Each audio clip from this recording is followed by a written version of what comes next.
tomto videu vám poviem, ako sa starať o uška po nastrelení náušníc, dozviete sa, čo robiť, ak by náušnica vypadla, ako postupovať v prípade zápalu, aj to, kedy a ako náušničky v budúcnosti bezpečne vymeniť za iné. Starostlivosť o uška po nastrelení. V deň nastrelenia uška vôbec nechytajte ani nečistite. Počas prvých 5 dní dávajte pozor pri kúpaní, aby sa uška zbytočne nepremáčali vo vode. Sprcha či krátkodobé ponorenie nevadia. So starostlivosťou začnite od druhého dňa a pokračujte približne 3 týždne. Vždy sa dotýkajte uší čistými rukami. Každý večer po hygiene namočte odličovací tampón do čerstvého repíkového čaju, tampón zohnite do takéhoto účka a jemne ním oblapkajte náušnicu. Potom náušnicu chyťte medzi palec a ukazovák a pootočte dookola svojej osy. Prstom si potom skontrolujte zadnú poistku. Ak by hrot náušnice takto pretrčal, poistku jemne povytiahnite, aby zacvakla späť do drážky. Náušnica musí byť v ušku voľnejšia, aby sa uško nezaparilo. Dávajte pozor aj pri obliekaní a vyzliekaní. Oblečenie, čiapky aj čelenky naťahujte tak, aby ste náušnicu nechtiac nezachytili. Ak vypadne poistka alebo náušnica. Ak sa zadná poistka o niečo zachytí a vycvakne sa, nájdite ju, pretrite odličovacím tampónom s dezinfekciou a potom ju zacvaknite späť do drážky na náušnici.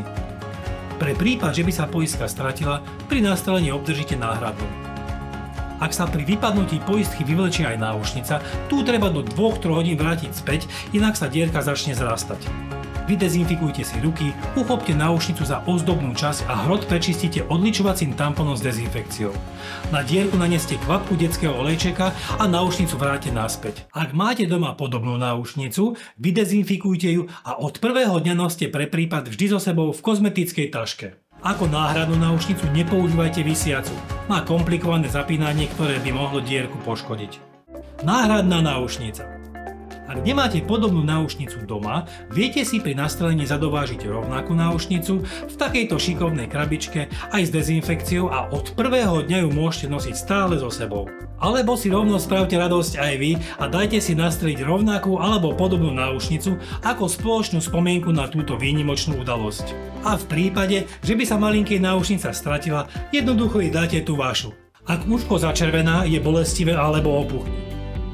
Pravdepodobne sa tam dostala nečistota a začína sa rozvíjať zápal.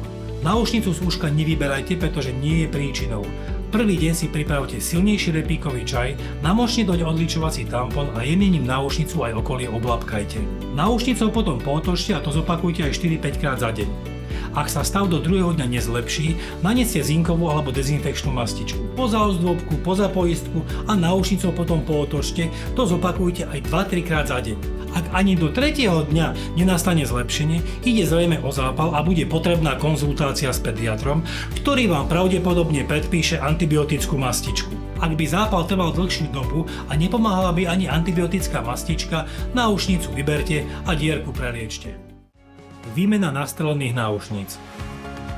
Nastreľovacie náušnice sa meniť nemusia, ak ich však meniť budete, tak najskôr za 6 až 8 týždňov. Nové náušnice si deň vopred namočte do alkoholu, liehu alebo ich vyvárte.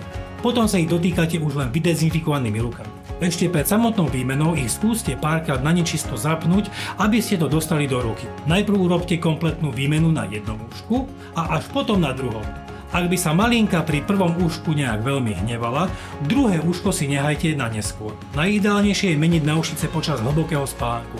Malinku vtedy uštipnite do uška a ak na to nebude reagovať, rýchlo do výmeny, kým ešte spinká.